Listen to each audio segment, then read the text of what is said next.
Don't settle. That's what they kept saying. Back in college, it was romantic. This idea that you should wait for the perfect job, the dream role, the career that aligns with your values. Don't work for a toxic company. Hold out for something you're passionate about. Trust the process, and I did. For a while, but rent doesn't wait for passion. Bills don't care about alignment. At some point, I stopped asking, what do I want to do? Started asking, what can I survive on? Because while I was being picky, my bank account was being honest. While I was waiting for the right job, others were landing anything that paid. I watched classmates accept jobs they swore they'd never take.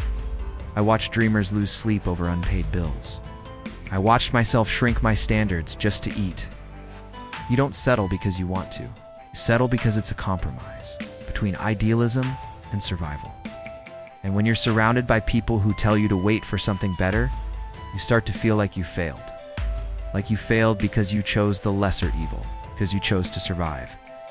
Taking a job you hate just to stay afloat is not weakness, it's strategy. Listen, if you're working a job just for money right now, this video is not here to shame you. This is your space. This is your story. You didn't settle. You adapted.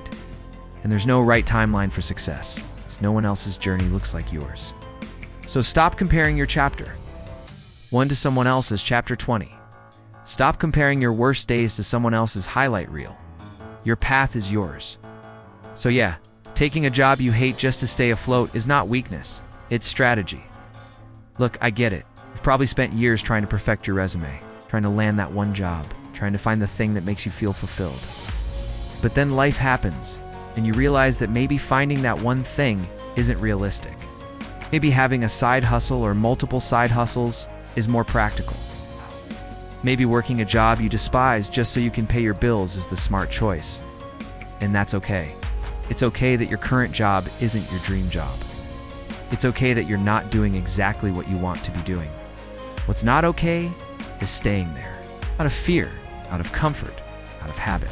Staying somewhere just because it's familiar doesn't make you resilient. It makes you complacent. If you're taking this job just for money, use it as fuel to get where you want to go, whether that's quitting next year or in 5 years or never. You can use it as fuel to find a new passion, to explore a side hustle, to invest in yourself, to level up your skills, and then you can actually have leverage to find a job you don't hate. Don't let your current job be an excuse or a crutch. The truth is, we all have to start somewhere. We all have to take that first step. I know you want to quit your job, but are you willing to take the first step? Are you willing to change, to adapt, to grow? Are you willing to become someone who can leave their job without having to figure out what their next move is?